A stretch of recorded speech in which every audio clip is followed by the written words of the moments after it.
আল্লাহ রাব্বুল আলামিন আমাদেরকে ডাক দিয়ে জানালেন, ওয়াসারিউ ইলা মাগফিরাতিম মির রাব্বিকুম ওয়া জান্নাতিন আরদুহাস সামাওয়াতু ওয়াল আরদ। এই পৃথিবীতে যত নিয়ামত আমি মানুষকে দিয়েছি, সব চাইতে বড় নিয়ামতের নাম আমার ক্ষমা, মাগফিরাত। সুতরাং আমার মাগফিরাত, আমার ক্ষমার দিকে তোমরা দৌড়াও। এই দুনিয়ায় যে লোকটা আল্লাহর ক্ষমা পাবে, মাগফিরাত পাবে, এই লোকটার জীবন সফল।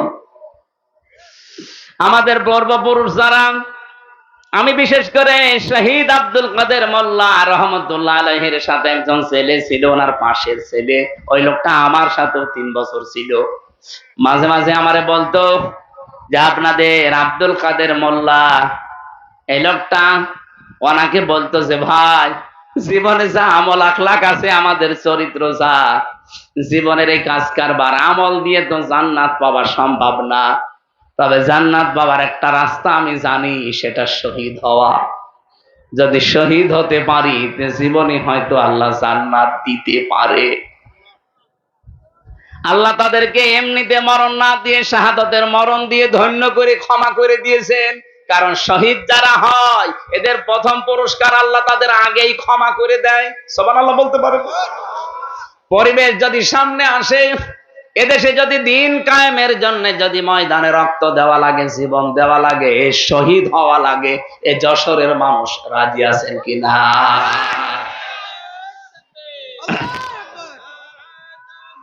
যশোরবাসী, জীবনে আমাদের যা কাজ কারবার, আমল আখলাক, নামাজ রোজা, এ দিয়ে জান্নাত সম্ভব না। জান্নাত পাওয়ার একটাই রাস্তা আছে, আল্লাহ যদি দয়া করে ক্ষমা করে দেয়।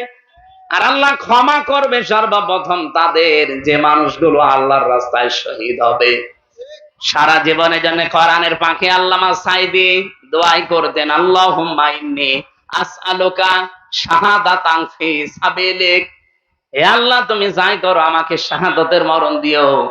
আমাদের সারা জীবনের দোয়া যে সাধারণভাবে বিছানায় পড়ে তড়পায়ে মরতে চাই না, মরণ যদি আল্লাহ দাও, শাহাদাতের মরণ দিও।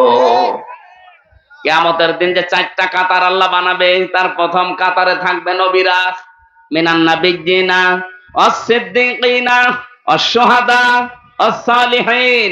দ্বিতীয় কাতারে থাকবে সিদ্দিকিন। সিদ্দিক কাকে বলে? আমরা অনেকে মনে করি সত্য কথা বললেই মনে হয় সিদ্দিক। না, আমি যে আয়াত পড়েছিলাম সূরা মরিয়মের 41 নম্বর আয়াত, আযকুর ফিল কিতাবি ইব্রাহিম ইন্নাহু কানা সিদ্দীকান নাবিয়্যা। আল্লাহ বলেন, কিতাবের ভেতরে আমি ইব্রাহিমের আলোচনা তোমাদেরকে শোনালাম, স্মরণ করো। কারণ সে ছিল আমি আল্লাহর কাছে সিদ্দিক এবং নবী। সিদ্দিক কি? ইব্রাহিম নবী আমাদের জাতির পিতা, তিনি সিদ্দিক হয়েছিলেন এই কারণে সত্যকে নিয়ে অনুসন্ধান করছিলেন, খোঁজ করছিলেন।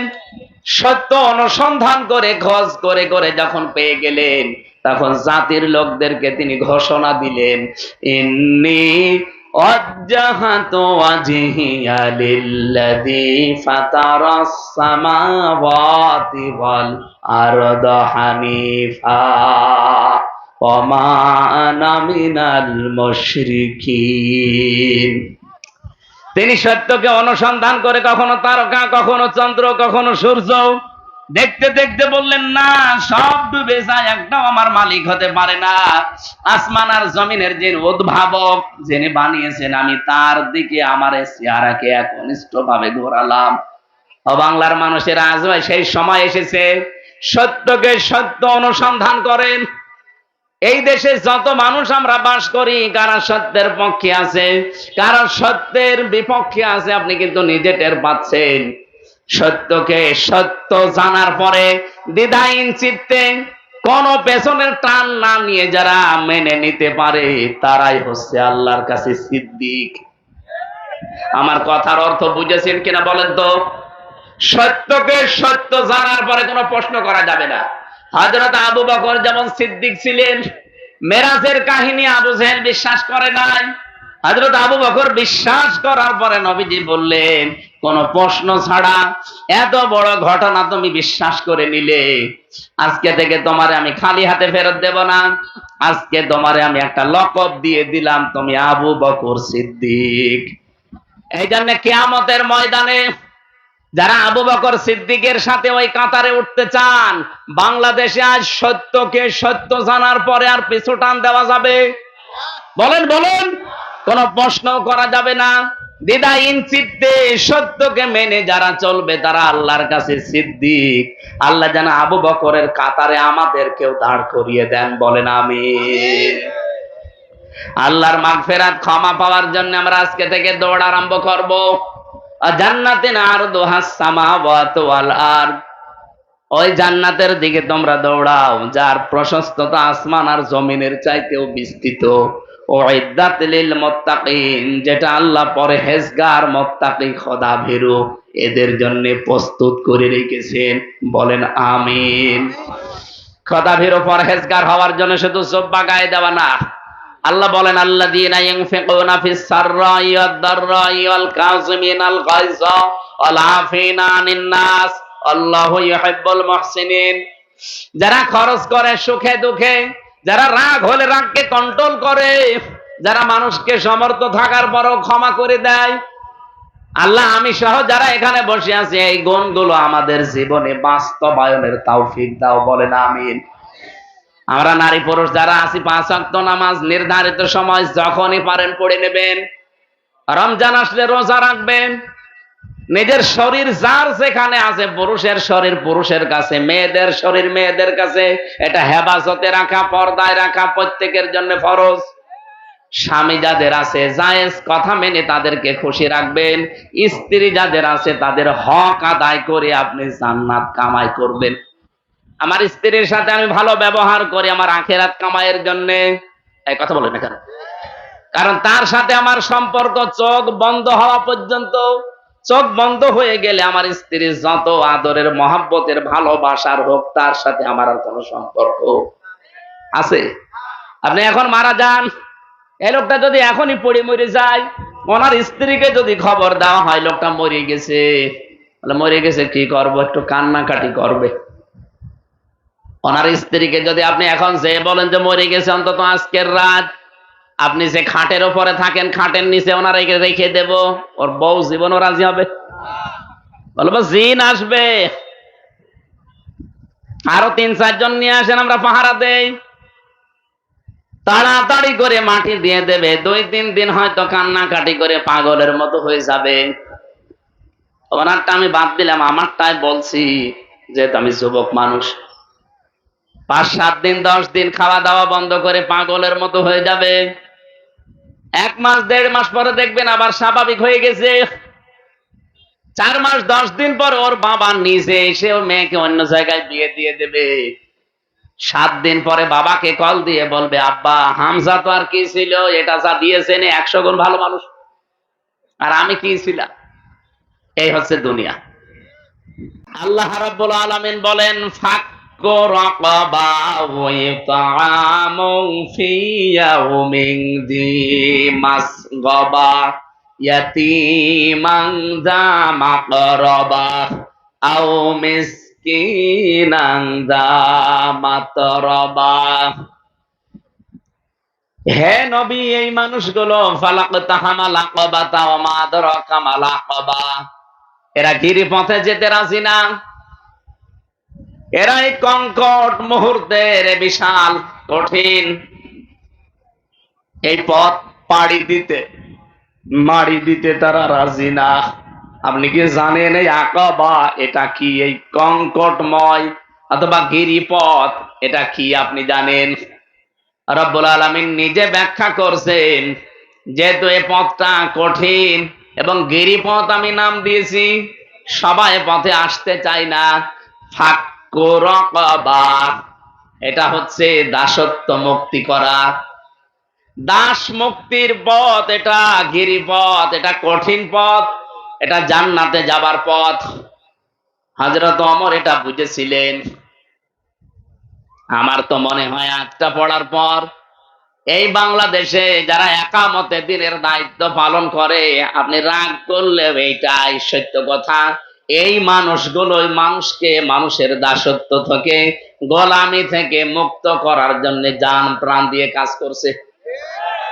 আপনি একটু ভেবে বলেন।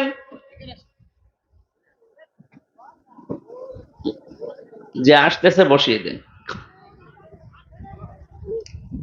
এই জন্য আমাদের মানব জীবনে আমরা যদি জান্নাতি সত্যি হতে চাই আর ভালো কাজ যদি আমরা অনুসন্ধান করি, তাহলে দাসত্ব মুক্ত করার জন্য মানুষের জীবনকে মানুষ যেন মানুষের গোলামি না করে, মানুষ যেন আল্লাহর গোলাম হয়ে বিদায় নিতে পারে, এই সংক্রান্ত কাজ কারবারে হাত দেওয়া লাগবে। এখানে আল্লাহ কয়েকটা কাজের কথাও দিয়েছেন। আও ইতামুন ফি ইয়াউমিন যি মাসগাবা, এই পৃথিবীতে যে মানুষগুলো ইতিম, মিসকিন, অসহায়, যারা অভাবী, নিঃস্ব, এই মানুষগুলোর কাছে যারা খাবারের ব্যবস্থা করে, ইতিমান যা মাকরাবা, নিকট আত্মীয়র ভেতরে যারা ইতিম আছে, অসহায় আছে, এই মানুষগুলোর পাশে যারা গিয়ে দাঁড়ায়। আপনি বলেন তো, কোরআনে বর্ণিত এই কর্মসূচি গুলো বাংলাদেশে এখন ৭৩টা দল আছে। এই যে ৭৩টা দল কাজ করছে এই দেশে, সবাই মানুষের জন্যই কাজ করে। কোরআনে বর্ণিত এই 5টা কাজ আল্লাহ এখানে দিয়েছেন। যারা সফল হতে চায়, যারা সৌভাগ্যশালী, তারা মানুষকে মানুষের দাসত্ব থেকে, গোলামি থেকে মুক্ত করার জন্য তারা কাজ করবে। বলেন ৭৩টা দলের ভেতরে কারা এই কাজ করছে? আপনি নিজেই করেন। আমি আপনাকে জিজ্ঞাসা করব না, আপনার বিবেকে যা মনে হয় তাই আপনি বলেন। 2 নম্বরে, অসহায় নিঃস্ব মানুষের কাছে যারা ছুটে যায়, তাদের খাবারের ব্যবস্থা করে। এই 54 বছর বাদ দিলাম, আপনি আগস্টের 5 তারিখের পর থেকে এই জুন মাসের 10 তারিখ, এই 10 মাস 5 দিনের হিসাব আপনি বলেন তো, বাস্তবতায় কারা এই দেশে এই 10 মাস 5 দিনের ভেতরে মানুষের কাছে খাবার নিয়ে দৌড়িয়েছে? বলেন। যারা দৌড়াবে কোরআনের সাথে তাদের মিল আছে। এই ৭৩টা দলের যারা এই কাজ করবে, মনে করবেন কোরআন দেখে দেখে তারা চলছে। 3 নম্বরে, ইয়াতীমান যা মাকরাবা, গরীব থেকে এসেছে এটা।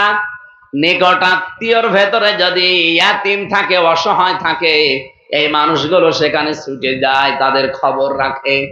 আমি আয়াতটা পড়ার পরে মিলিয়েছি, দল মত নির্বিশেষে এখানে আমরা যারা আছি সবাই আমরা চাই আমাদের নিকট আত্মীয়দের সাথে আমাদের সম্পর্ক ভালো থাক, তাদের খোঁজ খবর রাখি, তাদের হক আদায় করি, না চাই না? বলেন বলেন। এটা 100 জনের 98 জন আজ পারি না। যাদের কারণে পারি না আপনি মন থেকে বলেন তো। আমরা সবাই চাই আমার নিজের বোনের সাথে, আমার ভাইয়ের সাথে, আমার চাচার সাথে, আমার ফুফুর সাথে যে রক্তের সম্পর্ক, এগুলো এদের হক আমি আদায় করি, এদের পাশে গিয়ে দাঁড়ায় যদি এরা অসহায় হয়, এতিম মিসকিন হয়। কিন্তু আমি পারি না এই দায়িত্বটা পালন করতে 100 ভাগ আমার বউর কারণে। এরকম বউ দেশে নেই? এরকম ছোট মনের বউ আছে? কার হাত তোলেন তো। না, আমি হাসির জন্য বলি না, এরকম বউ নেই দেশে?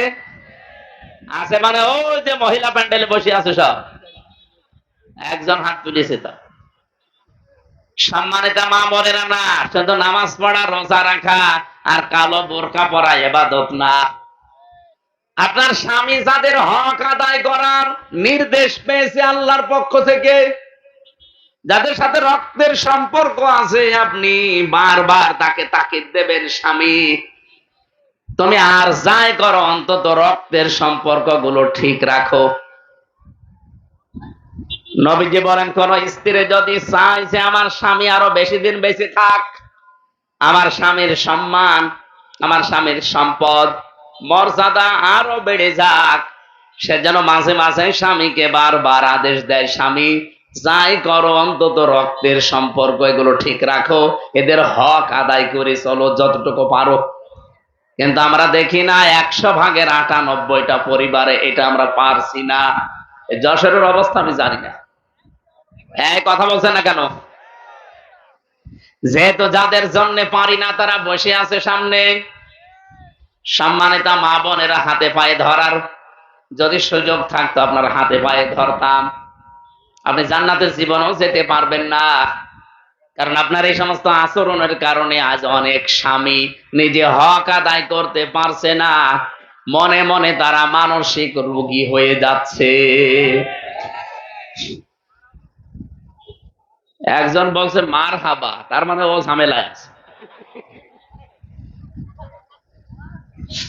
আপনি দেখেন খাদিজাতুল কুবরা রাদিয়াল্লাহু তাআলা আনহা, নবীজির স্ত্রী, জীবনে আমি তার পড়ে দেখেছি, পুরা জীবনে কোনোদিন এক ওয়াক্ত নামাজ পড়েননি, একটা রোজা রাখেননি কোনোদিন, জীবনে একদিনের জন্য পর্দায় ছিলেন না,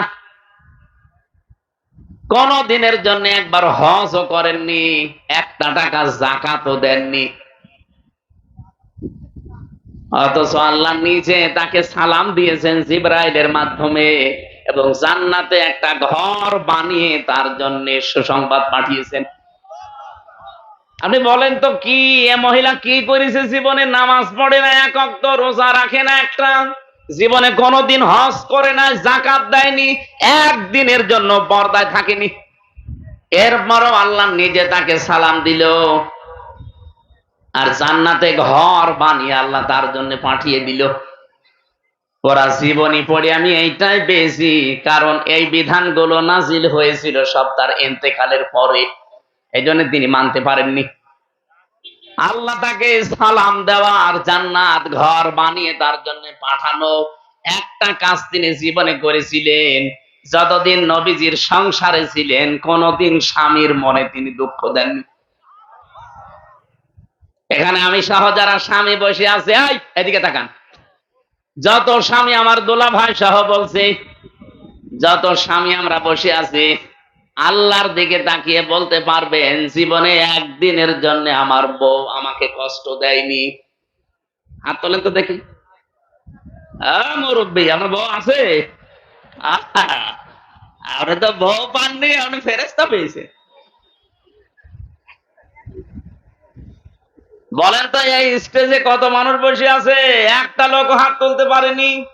আমিও পারলাম না, মিথ্যা কথা বলবো কেন? সম্মানিত মা বোনেরা, কথায় কথায় তাকিয়ে আছেন, বলেন একটা স্বামী খালি একটা বুড়ো মুরব্বী হাত তুলিস, বউ বেশি আছে না মরে গেছে আমি জানি না, একটা লোক আমরা হাত তুলতে পারলাম না যে জীবনে আমরা কোনোদিন স্ত্রীর কাছে দুঃখ পাইনি, এরকম কেউ নেই। অথচ খাদিজাকে সালাম দিয়েছে আল্লাহ, জান্নাতে ঘর বানিয়ে পাঠিয়েছে একটা কারণে, তিনি তো নামাজ পড়তে পারেননি, রোজা রাখেননি, একদিনে পর্দায়ও থাকেননি, কারণ এই বিধানগুলো নাজিল হয়েছিল সত্তার মরে যাওয়ার পর, ইন্তেকালের পর। কত বড় দামি জায়গা এটা, এই জায়গাটা নষ্ট করছেন আপনারা, একটু মনটা উদার করতে পারেন না? আপনার এই ন্যারো মাইন্ডের কারণে হাজারো স্বামী আজ মানসিক রোগী হয়ে আস্তে আস্তে মরে যাচ্ছে।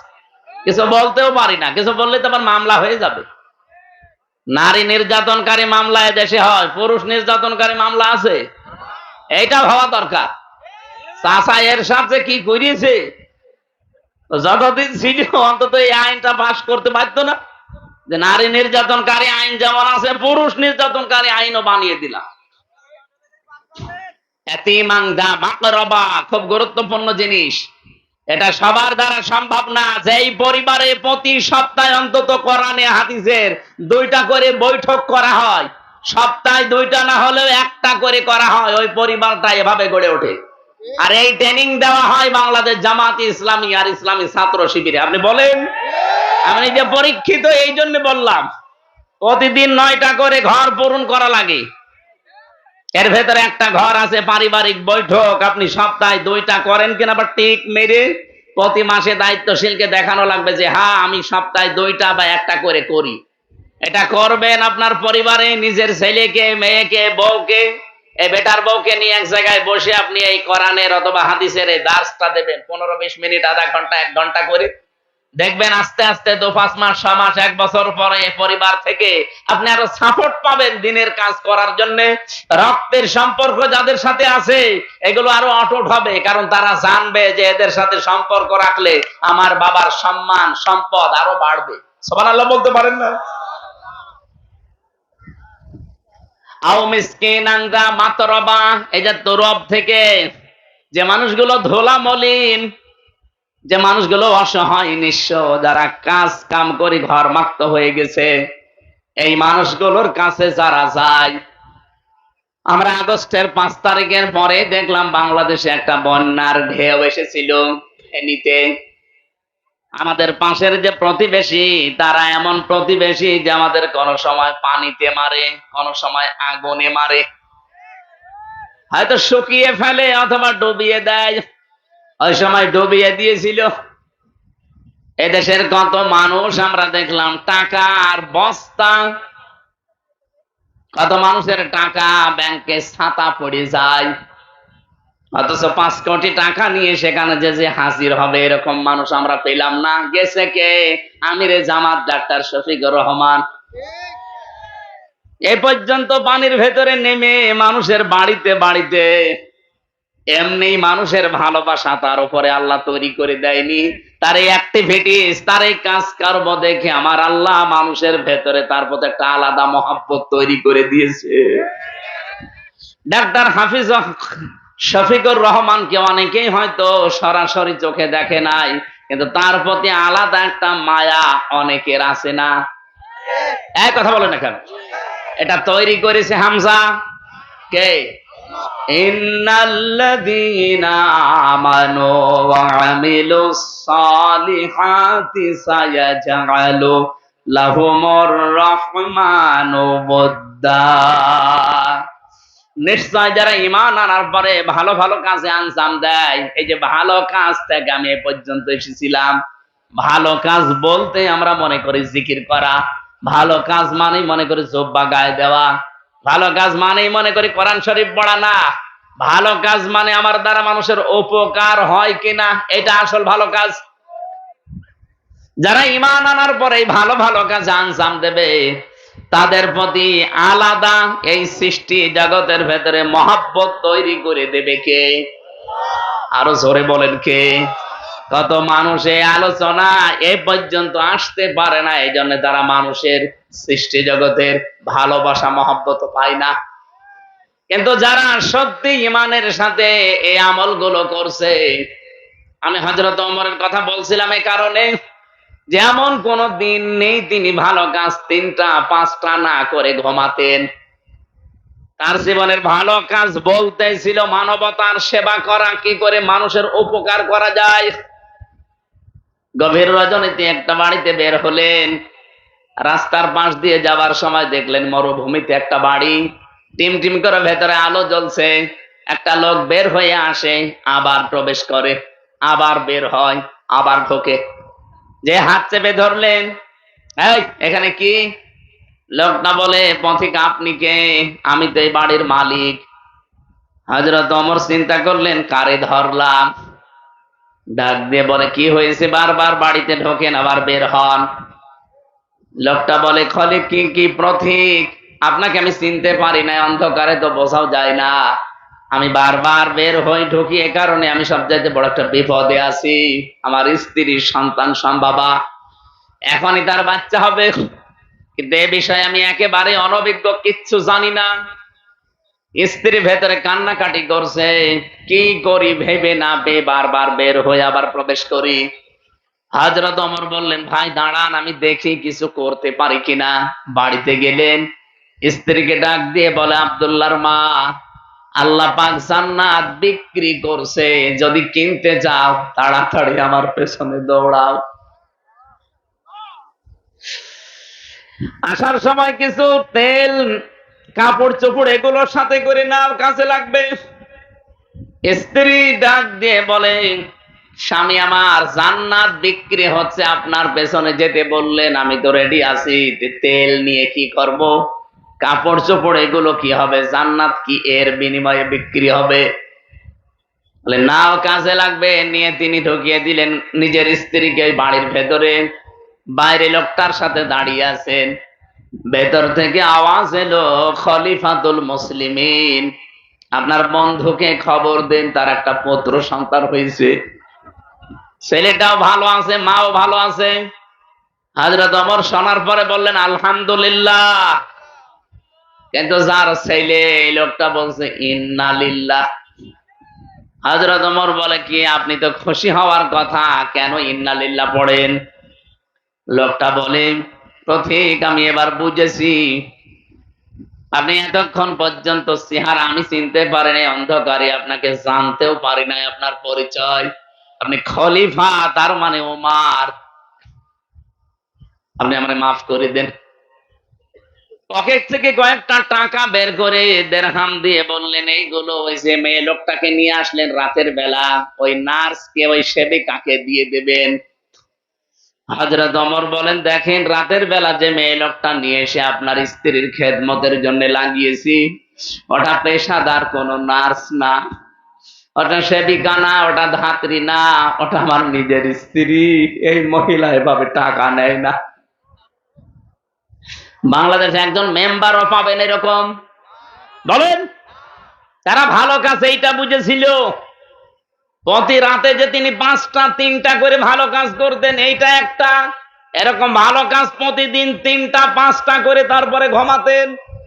আমি যতটুকু হাদিস থেকে যেটা শিক্ষা নিতে চাই, বাংলাদেশে 1628 জন মানুষ দায়িত্ব পালন করছে, আরো সামনে যারা দায়িত্বে আসবে 300 এমপি হবে, মহিলা আরো 50 জন, 350।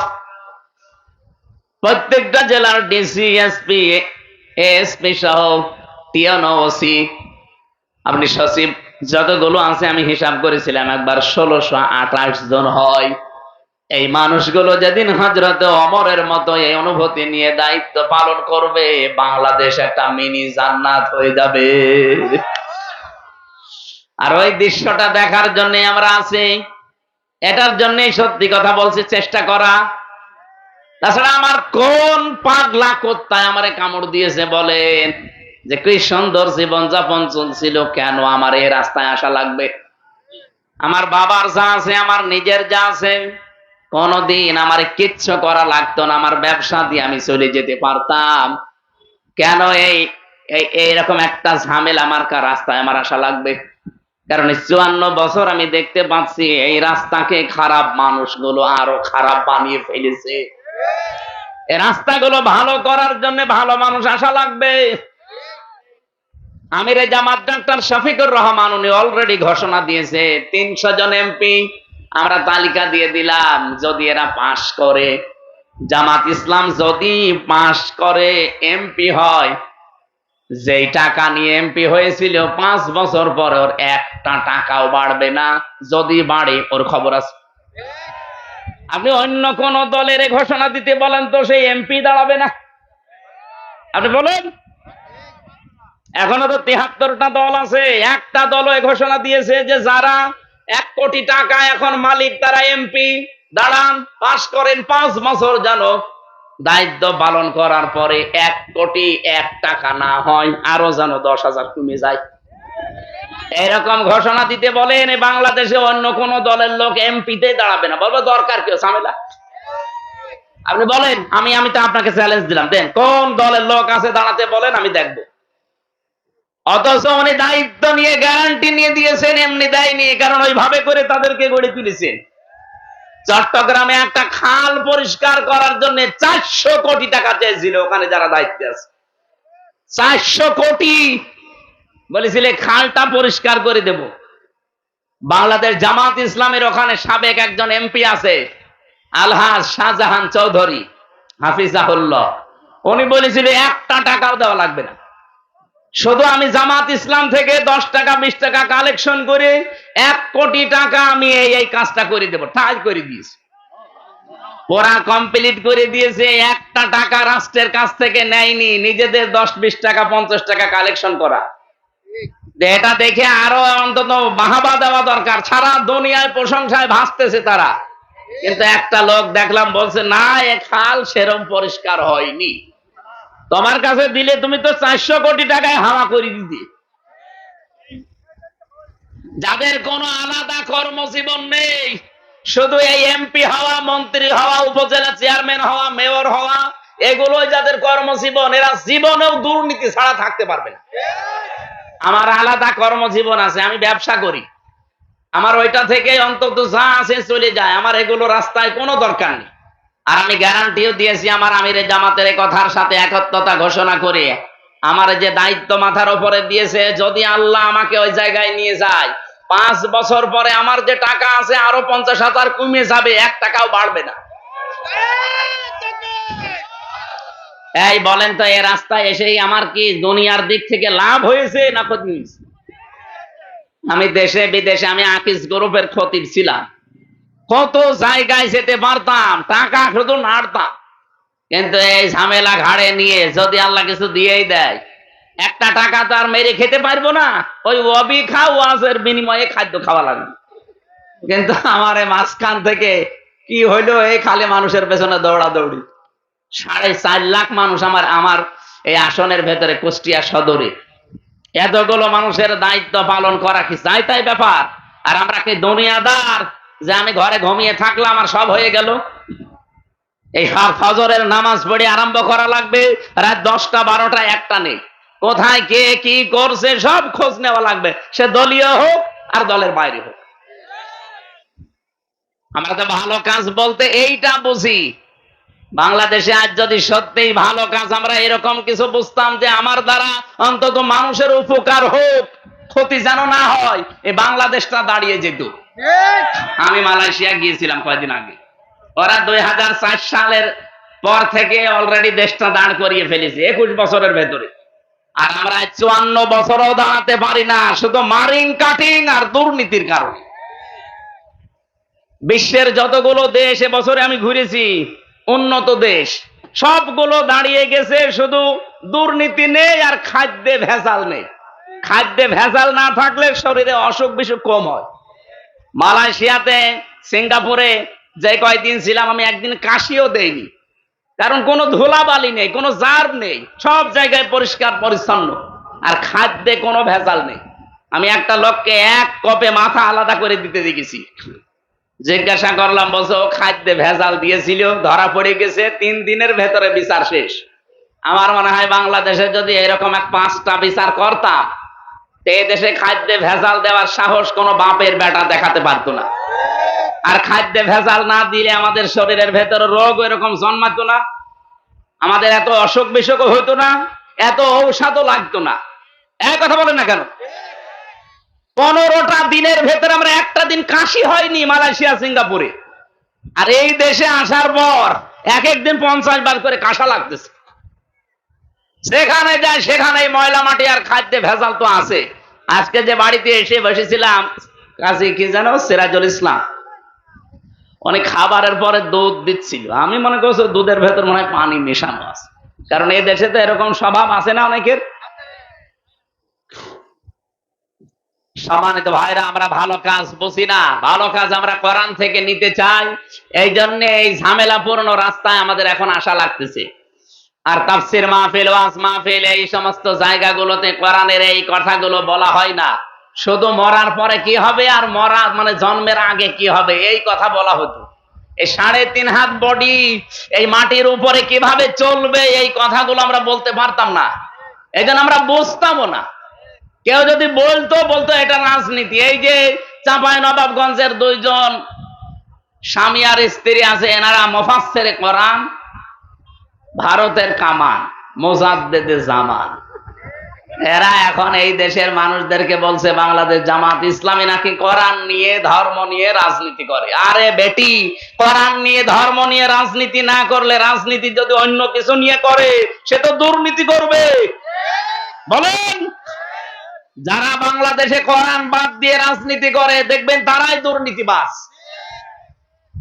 আর যারা কোরআন নিয়ে রাজনীতি করেছিল, মাওলানা মতিয়ার রহমান নিজামী রহমতুল্লাহ আলাইহি মন্ত্রী ছিল, আপনি হিসাব করতে পারেন, চেয়ারম্যান না, মেম্বার না, মন্ত্রী। 5 বছর মন্ত্রী চালিয়ে 36 টাকা ফেরত দিয়েছে, পৃথিবীর ইতিহাসে এই প্রথম। আপনি এর চাইতে আর কি প্রমাণ চান বলেন তো?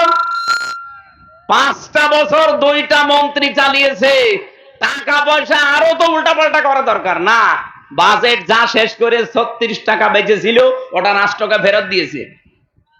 এই 54 বছরে আর কেউ বেরিয়েছে? আপনি আর কি দেখতে চান? যে না আমরা আরো দেখবো, তো কি দেখবেন বলেন? খালি উল্টাপাল্টা যে ফতোয়া দেন। সুযোগ না দিলে কাজ করবে কি করে তারা? আমার মনে হয় এই মানুষগুলোকে মানুষ বলা ঠিক না, এগুলো ফেরেশতার মতো। 36টা টাকা একে ফেরত দেওয়ার মতো? তাও ফেরত দিয়ে দিয়েছে।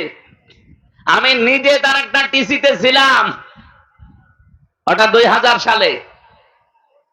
এই মানুষটা একবার এসেছিল ওই সময়, উনি দেখি দুপুরের খাবার, ওরে বাবারে, রাষ্ট্রের পক্ষ থেকে তো কত কিছু করা দরকার, দলীয় পক্ষ থেকে কত কিছু করা দরকার, কেন্দ্রীয় লিডার, আর উনি নিজে বাড়ি থেকে খিচুড়ি রান্না করে নিয়ে এসেছে স্ত্রীর কাছ থেকে টিফিন বাটিতে, ওইটা দেখলাম বের করে খাচ্ছে।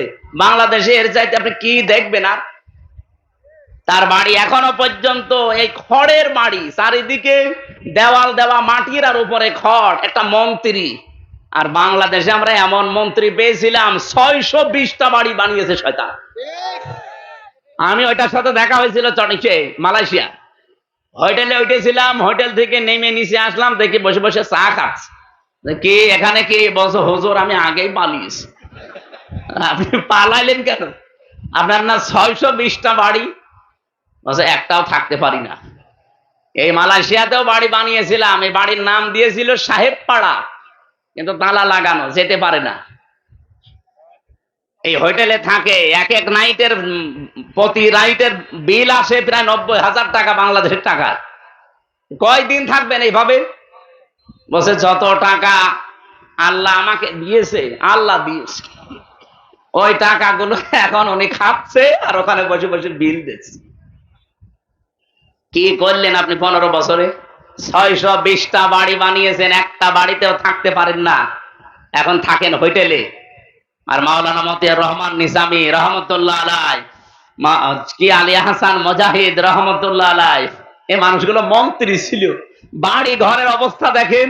ঢাকাতে তো বাড়ি নেই, পাবনাতে বাড়ি আছে, ফরিদপুরে বাড়ি আছে, নিজেদের গ্রামের বাড়ি খড় কোটা দিয়ে বানানো। আল্লাহর ওলি দেখার জন্য 8 রশি যান, আল্লাহর ওলি দেখার জন্য আপনি সেই সেই চট্টগ্রামে চলে যান।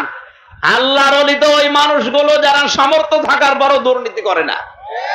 বলেন, আজকের যিনি দ্বিতীয় বক্তা কি? মাওলানা মাগরিব হোসেন নাকি যেন নাম।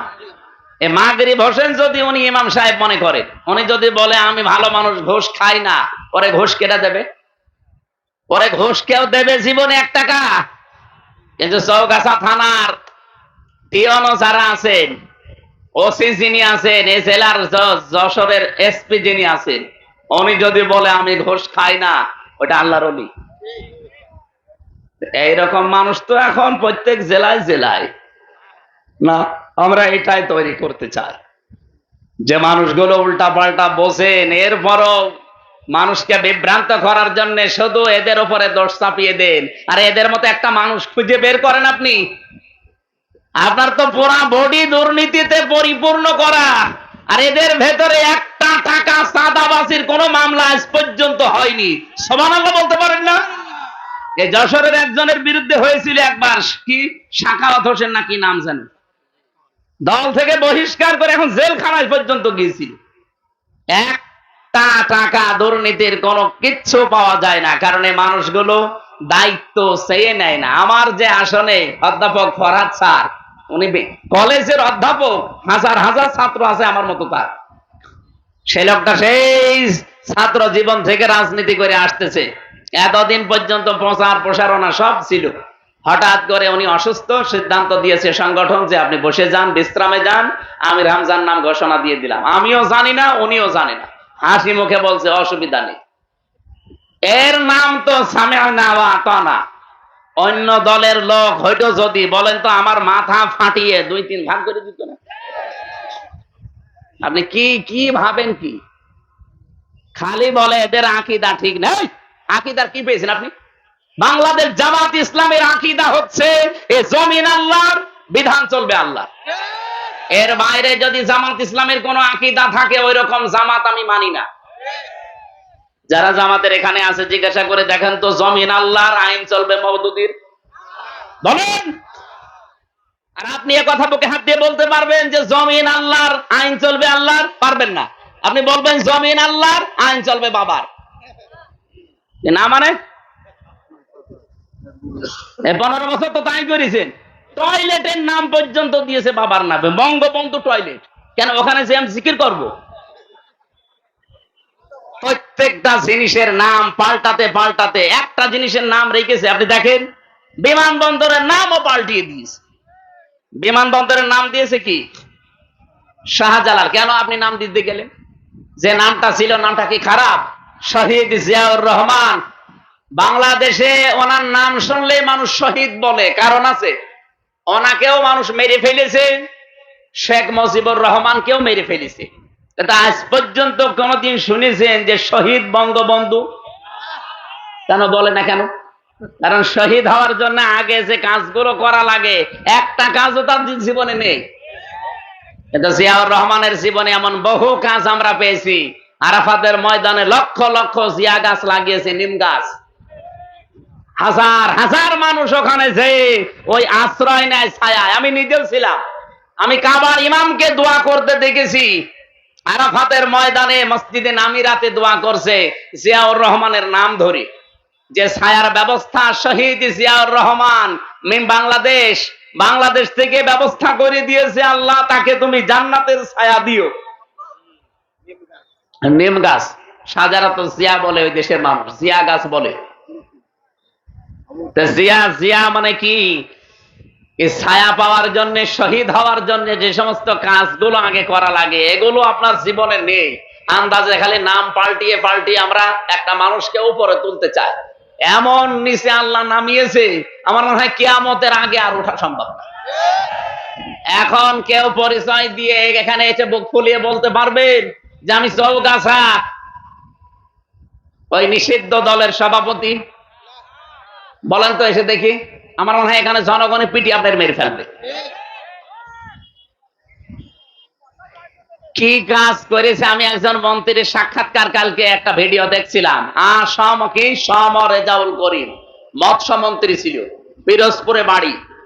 ওই লোকটা বলছে আমি বর্ডার দিয়ে রাত 12টা থেকে 4টা পর্যন্ত 4 ঘন্টা পানির নিচে পানার ভেতরে চুরি করে সাপের মতো ছিলাম। 4 ঘন্টা পালিয়ে পালিয়ে বর্ডার পার হয়ে এখন ওখান থেকে অন্য দেশে চলে গেছে। কি এমন কাজ করা লাগবে কেন যে জনগণ দেখলে আপনাকে পিটাবে? বলেন।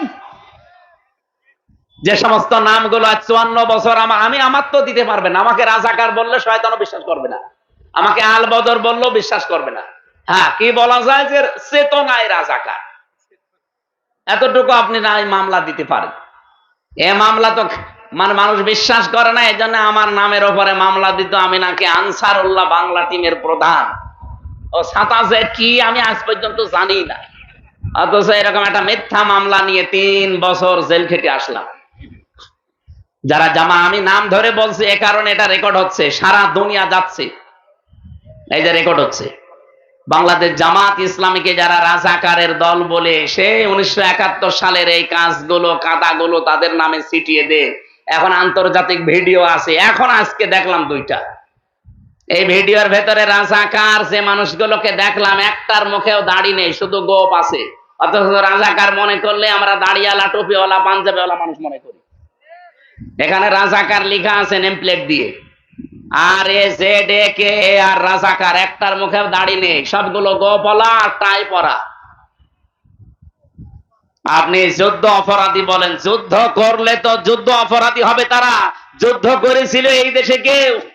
রাজাকারের তালিকা যারা দিয়েছে হাসিনার এই মন্ত্রী, আপনি দেখেন 1000-এর উপরে আওয়ামী লীগের, বিএনপির 8000-এর উপরে, 800, জামাত ইসলামের মাত্র 34 জন, 37 জন, তার ভেতর 13 জন মরে গেছে। আমরা আন্দাজে কারে কি বলে মানুষকে, এখন তো মানুষ আর ওই সেই মানধাতা বলে নেই, এখন এত সচেতন, যা বলবেন ইন্টারনেট থেকে দেখে বের করে বলতে। ছাত্র দলের একজন সভাপতি আছে বাংলাদেশে, কি রাকিব নাকি জানো আমার নাম, ওনার ৬-৭ সেশন ছিল বিশ্ববিদ্যালয়, এখনো সভাপতি। উনি তো আমার চাচারও বড়। উনি সভাপতি হয় কি করে? উনি হয়তো যুব দলের সভাপতি হতে পারে, ছাত্র দলের সভাপতি ওনারে মানায় না। ৬-৭ সেশন বলছেন, আমারই ৯-১০ সেশন, আমারও বড়, তার মানে আমার দাদার বয়সী। আর সে কাল বক্তব্য দিচ্ছে ইসলামী ছাত্র শিবির এরা ১৯৭১ সালে ধর্ষণ করেছে। ১৯৭১ সালে ছাত্র শিবির বাংলাদেশে ছিল, ৬ সালে, ৭৭ সালে। তা আপনি একটু চিন্তা ভাবনা করে কথা বলতে পারেন না? আমার মনে হয় মেয়াদ উত্তীর্ণ গাঁজা খেলেও মানুষ এই কথা বলতে পারে। আমি তো আমাদের কুষ্টিয়ায় গাঁজা খাওয়ার ফ্যাক্টরি আছে না, কোন জায়গা, লালনের মাজার, ওখানে যেয়ে দেখবেন মানুষ গাঁজা খেয়ে পড়ে আছে। ওখানে যারা গাঁজা খায় ওরা মেয়াদ উত্তীর্ণ গাঁজা খায় না, মেয়াদ আলা গাঁজা খায়, এই জন্য ওরা ভুল বকে না, এমনি পড়ে আছে। কিন্তু যারা এরকম উল্টা পাল্টা বকে, এই চাঁপাইনবাবগঞ্জের এই 2 জন স্বামী স্ত্রী এবং কিশোরগঞ্জের ফজু বাংলা, চুয়াডাঙ্গার দুদু মিয়া, এই ছাত্র দলের যে ভাই রাকিব ভাই, এরা যা কথা বলে, এদের প্রত্যেকটা কথা শুনলে মনে হয় এদেরকে এই বাইরে রাখলে দেশটা সমস্যা করে দাঁড়াবে, ওদেরকে পাবনায় পাঠানো দরকার। মেয়াদ উত্তীর্ণ গাঁজা খেয়ে এই সমস্ত বক্তব্যগুলো দেওয়া বন্ধ করেন। এ দেশটা স্বাধীন করার পেছনে যারা ভূমিকা রেখেছিল সবচাইতে বেশি, ২৭৩২ জন মানুষ অলরেডি বিদায় নিয়েছে। অন্তত তাদের স্বপ্নটা বাস্তবায়নের জন্য কিছু করেন, নাই তো নিজের কপালে আগুন লাগাবেন। এই 15 বছর পর তো আল্লাহ হালকা সুযোগ দিয়েছে, এবার যদি হাত ছাড়া করে ফেলেন না, 100 বছরে সুযোগ আসবে না, তখন গোলাম হয়ে বাঁচা লাগবে। আমরা গোলামি করতে চাই না, আমরা গোলাম হতে চাই একজনের। কার?